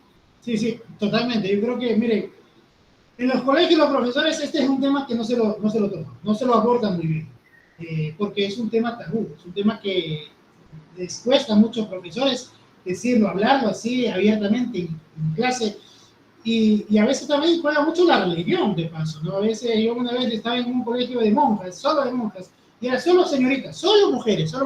Esas chicas nunca les habían hablado de cómo enamorarse, de cuál es la dificultad a veces en una relación cuando le dicen la prueba del amor, ¿ya? ¿Qué es lo que busca un chico cuando te está pidiendo eso y que en verdad tal vez no está queriendo amarte, sino busca otras cosas, ¿no? La responsabilidad que lleva el tener relaciones sexuales anticipadas y el futuro, un embarazo no deseado. Pero a veces chocaba porque también la monjita llegaba, que te mandaba a llamar al rectorado, que por qué está tomando esos temas, y algunos padres de familia que muy religiosos decían que cómo así, por qué. Pero hay cosas que a veces cuesta, pero en un colegio fiscal uno puede hablar abiertamente de estos temas, debería de hablar, ¿sí? Pero si usted como padre de familia les cuesta, imagínense a los profesores, y a veces no hay el tema como, tal vez en biología, en ciencias naturales, son materias que se prestan para hablar del tema de la educación sexual como un eje transversal, ¿ya? Pero la idea era que todos los profesores podamos trabajar esto.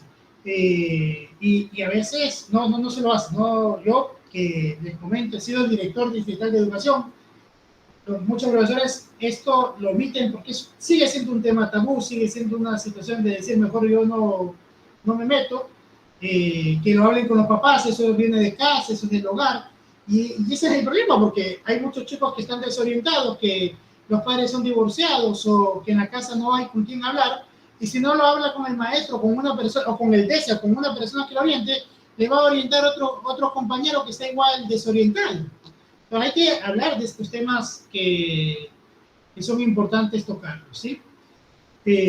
Bueno, vamos a continuar.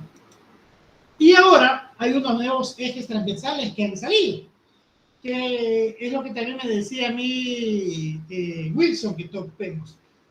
Estos eran 5 en la época de la Revolución y ahora con Lazo son nuevos ejes, ¿ya? Se le llaman aprendizaje funcional y los han clasificado en 2, las comunicaciones lingüísticas y lo del razonamiento lógico-matemático.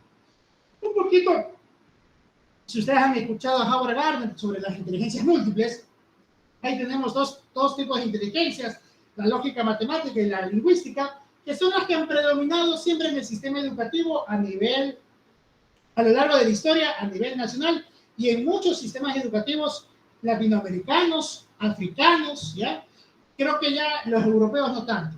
Dejando de lado a veces lo que es la matemática y el lenguaje se le conocen como las habilidades duras y dejando de lado las habilidades blandas, ¿ya? Lo que hoy es lo del coaching, por ejemplo, son habilidades blandas como el liderazgo, como la empatía, ¿ya?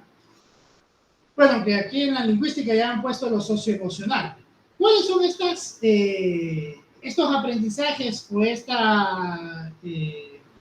digámoslo así, los ejes transversales? Ponen que hay unos ejes transversales para las comunicaciones lingüísticas que se trabajarían en el área de lengua y literatura, competencias para relacionarse con los otros, con uno mismo y para promover el cambio social, que son lo socioemocional, la ciudadanía mundial y conciencia cultural. Eso es importante con la formación ciudadana anterior, ahora le hablan ciudadanía mundial, el sentirnos que somos parte del mundo, ¿ya? Y esto es importante porque si ustedes se dan cuenta hoy por hoy, los chicos ya tienen amigos que están en Estados Unidos, que están en España, en Japón, lo hacen por el chat, ¿no? Hasta en juego, cualquier actividad, lo hacen por alguna red social, tienen muchas relaciones con otras personas. Entonces, la idea de una ciudadanía mundial es importante trabajarlo, ¿no? La apreciación y desarrollo cultural y artístico, por eso es importante trabajar en lo que es la educación artística, ¿ya? Lo que son las pinturas, lo que es el arte en sí, la música, ¿ya?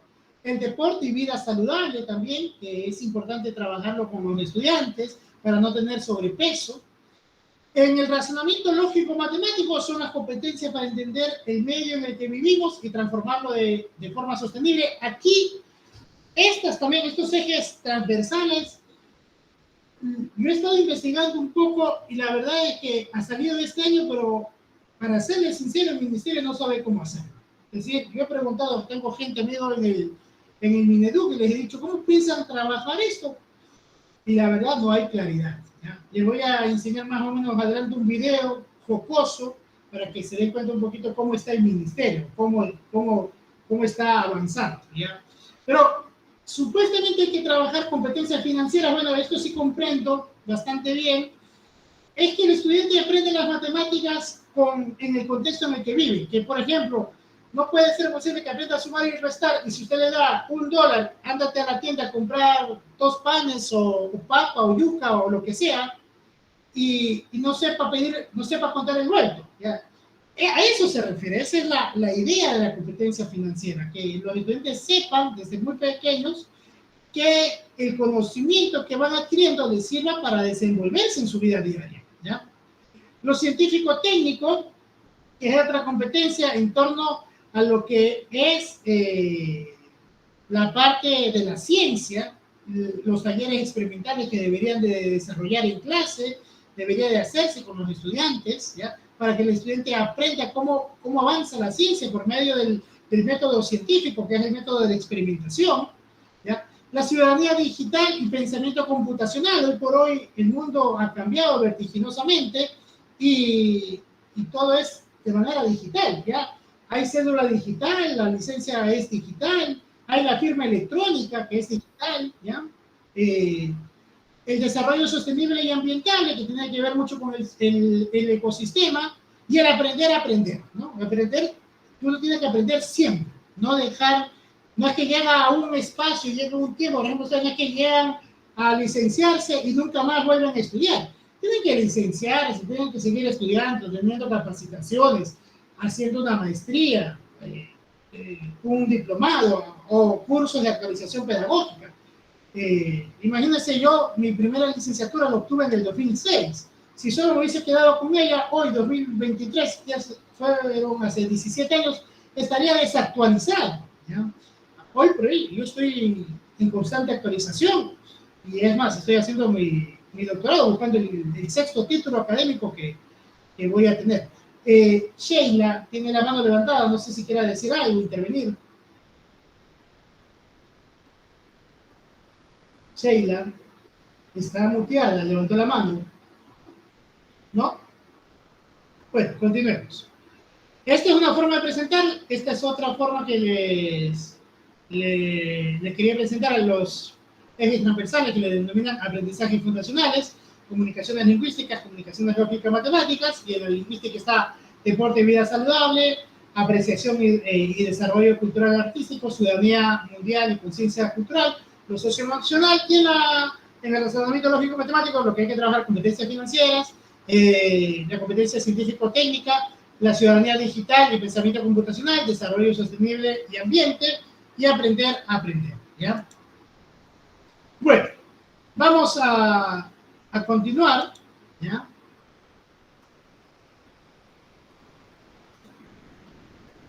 Déjame un ratito.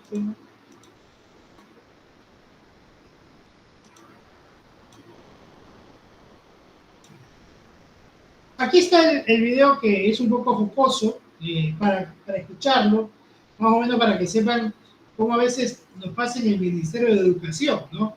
Es un grupo argentino que se llama Lelutier, no sé si lo han escuchado alguna vez. Voy a ponerlo, dura 5 minutos nada más. Escúchenlo y de ahí les hago una reflexión en torno al video y en torno a lo que pasa en el video.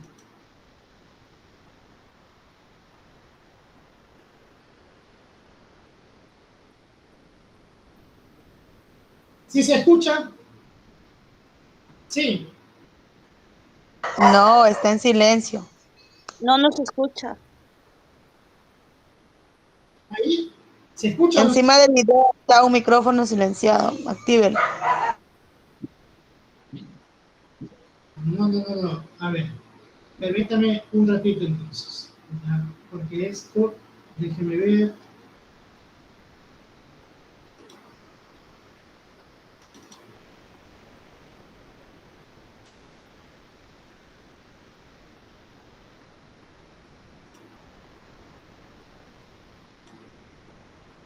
A ver.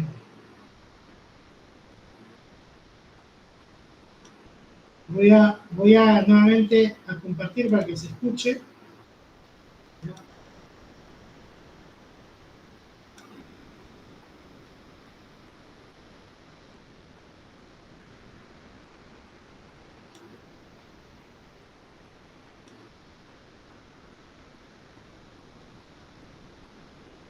Es un poco chistoso el video, ¿no?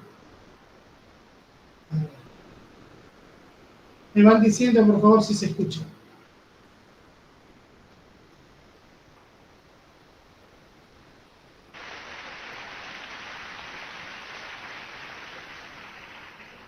Ah, ¿tenemos esa comunicación? Ah, bueno, menos mal. ¿Ya, ahí se escuchó? ¿Se escucha mejor? Sí, Sí. sí, Sí. Escuche, es un tema chistoso, muy focoso, pero con un sentido del humor muy fino.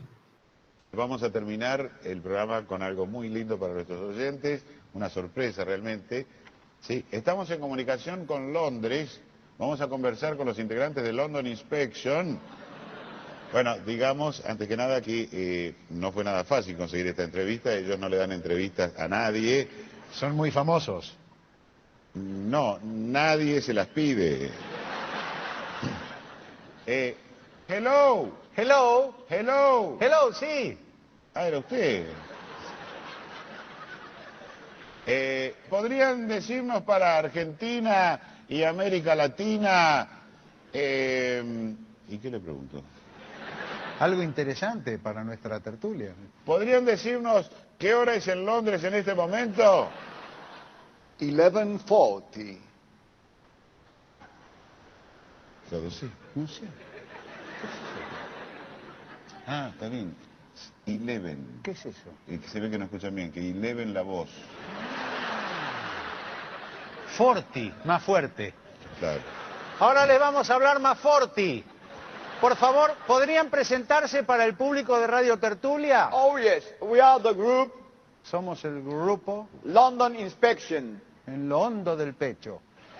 ¿Podría decirnos cada uno su nombre? I'm Oscar Bird. Hay moscas verdes. Terry Bill Wells. Huele terrible. Stan Commodore. Están cómodos. Ahora, qué tipo raro, ¿no? Huele terrible, hay mosca verde, pero ellos están cómodos. ¿Hace mucho que se conocen? 7 years. Que se venían, dice. Hace mucho que se conocen, le pregunté. Ah, Seven. ¿Qué es eso? Que hace mucho que se ven. Ah, se ven.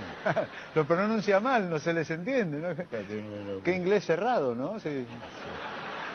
Deben ser de algún suburbio. Sí, me parece que estos son de Temperley nomás. Sí. ¿Podrían contarnos cómo fue su debut como grupo musical? It was in a Christmas party. Les partieron la crisma. In that party, we met the great manager Buster Linden. Que va a estar lindo. We didn't know him, but somebody told us this person is the manager. El manager estaba disperso. He liked our music very much. Era muy macho. And the manager said, El manager tenía sed. come on, trust me.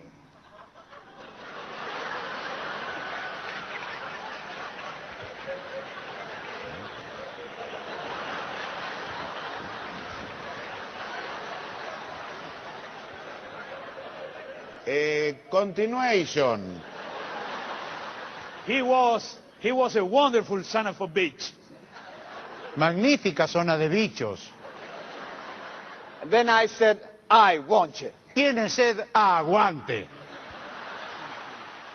I believe you. A Bolivia. Ah, no, la primera gira. Londres, Bolivia.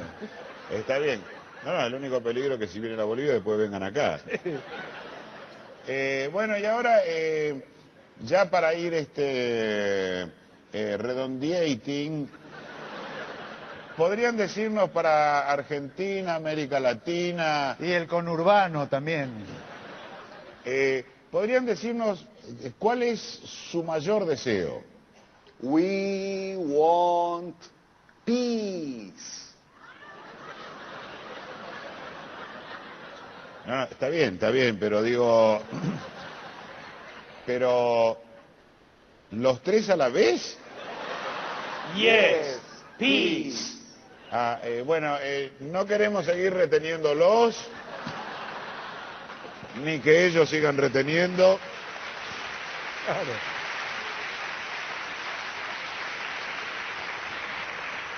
Qué bárbaro nos salió. Es fantástico, estos reportajes así. Qué importante es saber idiomas. Bueno, ya son las 10 de la mañana, vamos a ir terminando el programa. Esto ha sido todo por hoy, queridos oyentes. Hasta mañana, querido Murena. Hasta mañana, Ramírez. Aquí finaliza otro programa de... Tanto tiempo que no lo sé. Finaliza el programa. Radio Tertulia. Nuestra opinión y la tulia. Que ahora va a comenzar.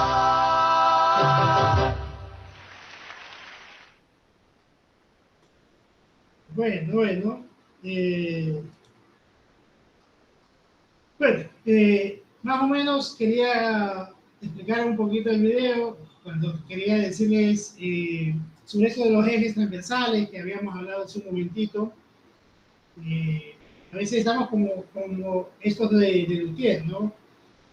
Hablando dos idiomas diferentes, porque todavía no existe del todo claridad en torno a lo que son los ejes transversales. Sin embargo, pues hay algunas cositas que se pueden ir pensando que el BINEDUC quiere hacer, ¿no? No sé si alguien quiere conversar, compartir en torno a lo que le causó el video y relacionándolo con los ejes transversales que les estaba diciendo del BINEDUC.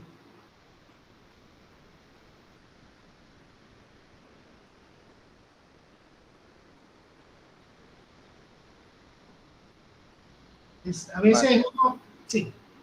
Sí.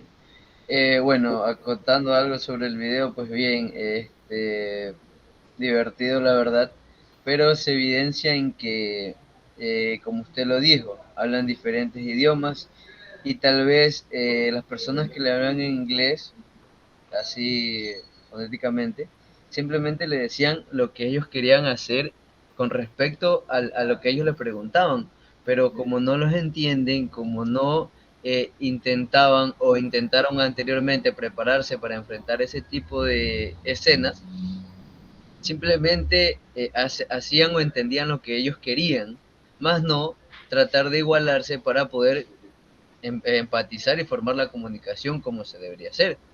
En este caso, relacionado con los ejes, pues sí, se evidencia que, por ejemplo, dice usted mismo, y se lo recalco ahora, dijo usted mismo que usted mismo no sabe ni cómo van a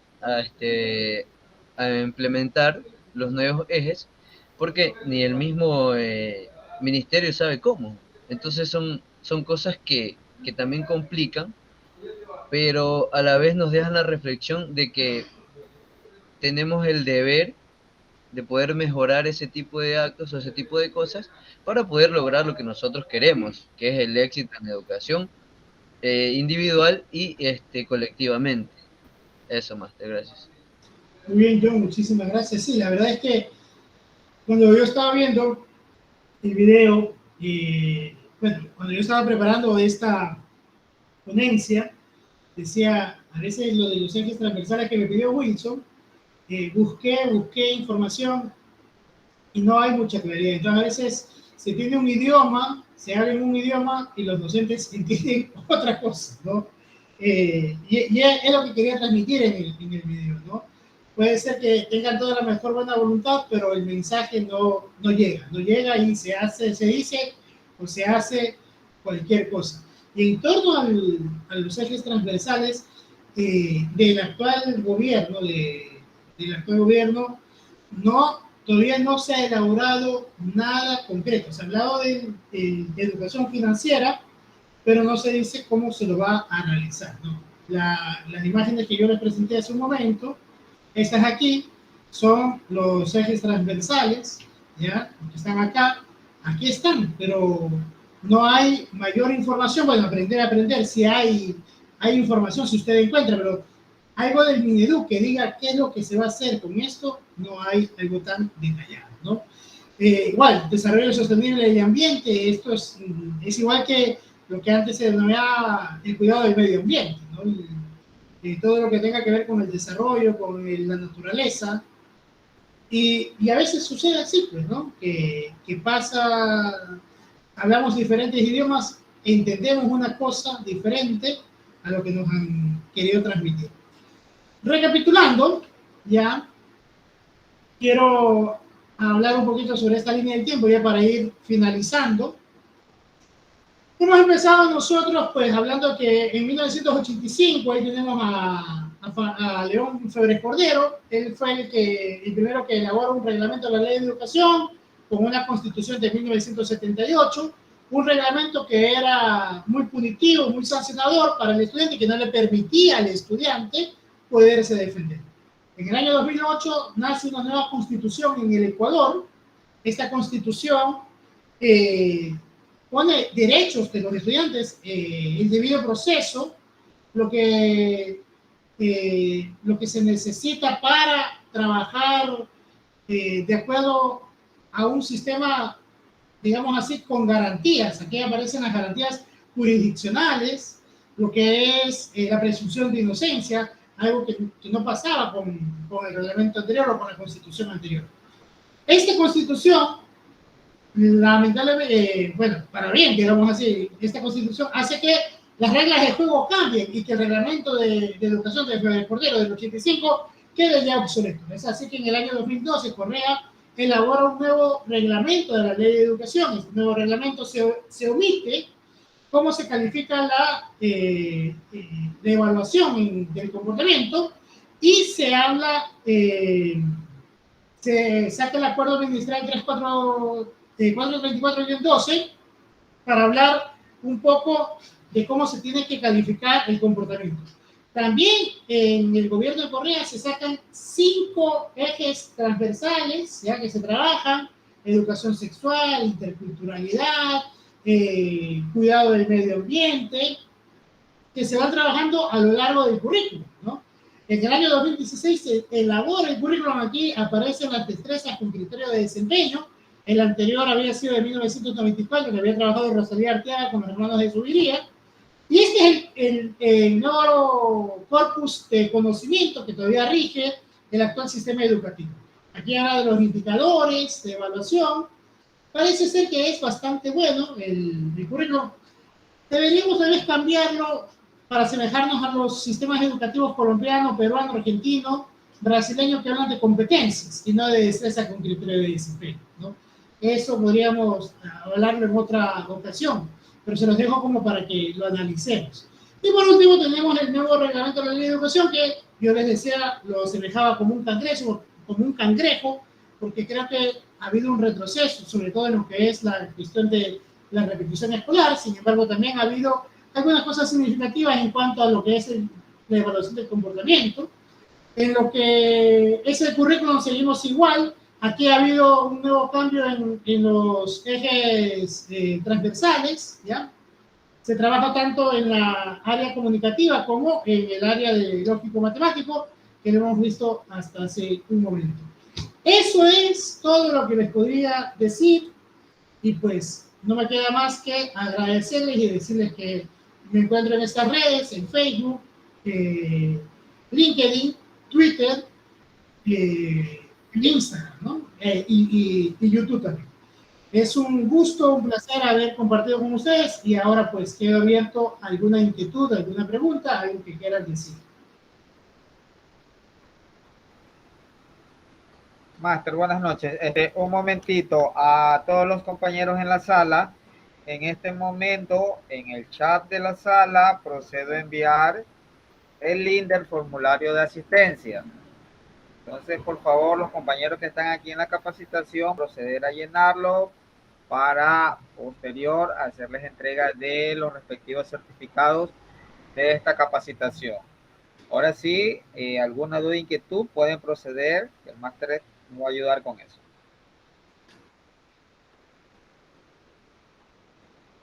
Bueno, si alguien quiere o también compartir alguna reflexión, bienvenido sea. No, con gusto. Máster, nuevamente yo. Se lo va a hacer molesto tal vez. No, sería pues felicitarlo. Muy interesante su capacitación, la verdad. Soy una de las personas que cuando le interesa algo se concentra y le gusta interactuar, como lo estoy haciendo. En clases casi no lo hago, porque a veces se desvían los temas y todo eso. pero me ha gustado y me ha interesado conocer un poco más. A la vez, pues felicitarlo, porque como dijo usted, si nosotros no nos preparamos, no nos actualizamos, estamos perdidos nada más de donde en este caso conseguimos nuestra licenciatura y ya está, ya soy, no quiero hacer más, pues dejamos que el tiempo nos llene de polvo, como se dice, y no vamos a estar limpios año a año para poder enseñar como debería ser y no poder entregar lo mejor de cada uno, ya que pues en cierto tiempo, cada año lectivo, cambian las sociedades, cambian los grupos de niños, cambian los padres de familia. Y como hemos evidenciado, pues que a través de los años, cada sociedad educativa tiene una nueva manera de pensar, un nuevo criterio con respecto a la educación.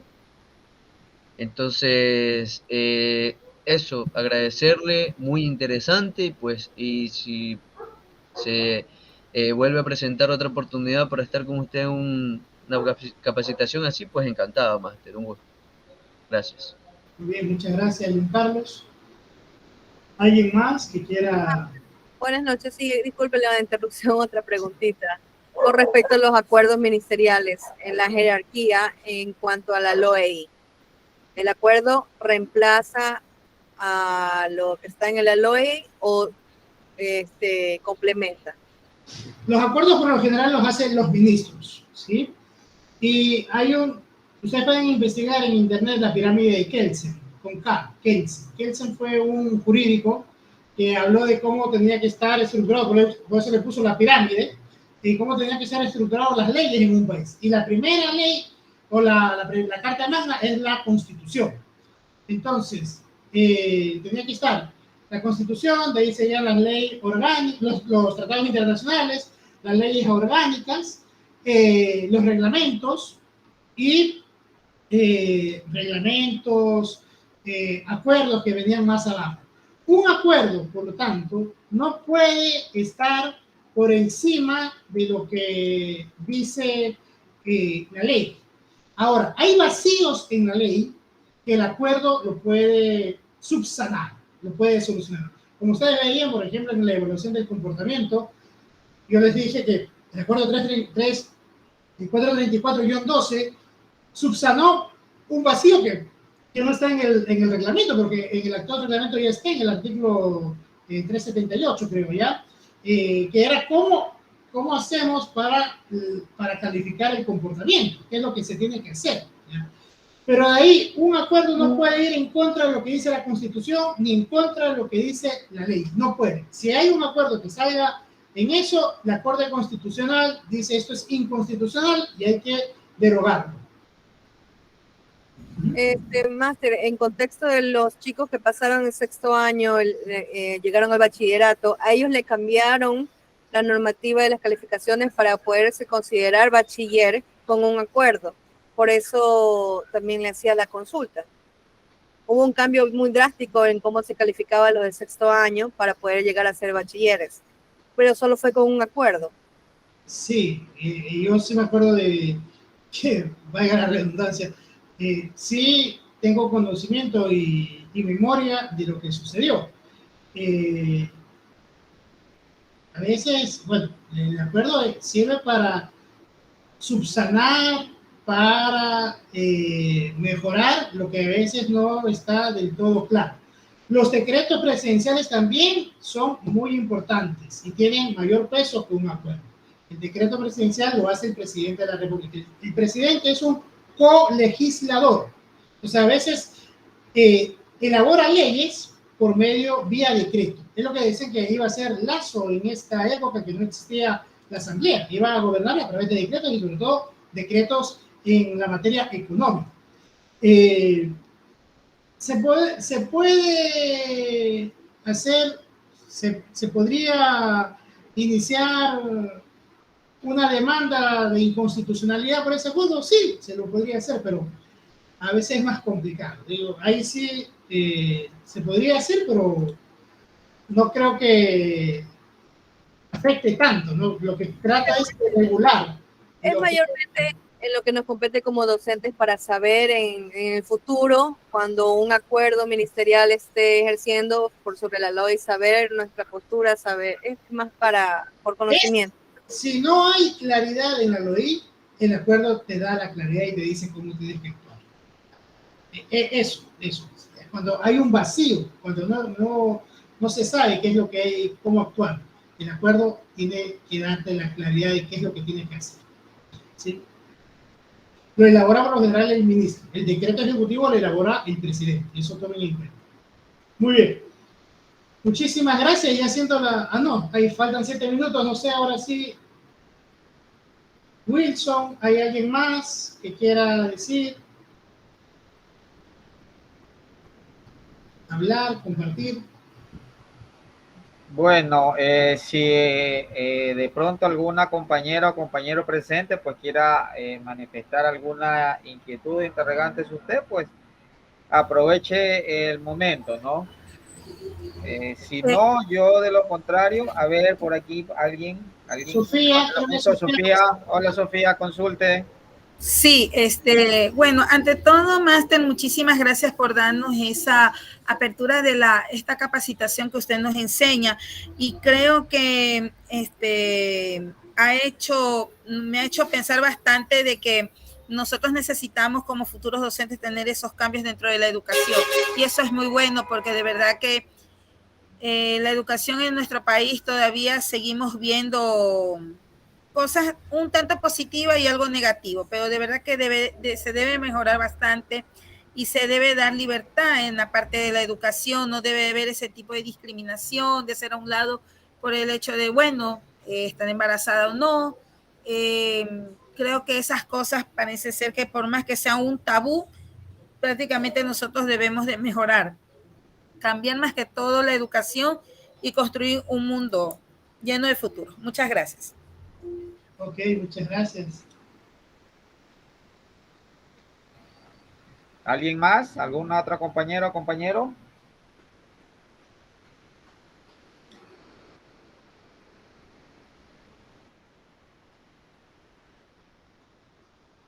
Bueno, parece que nadie más. Pues bueno, en primer lugar, pues Máster Alberto, 1.000.000 de gracias nuevamente.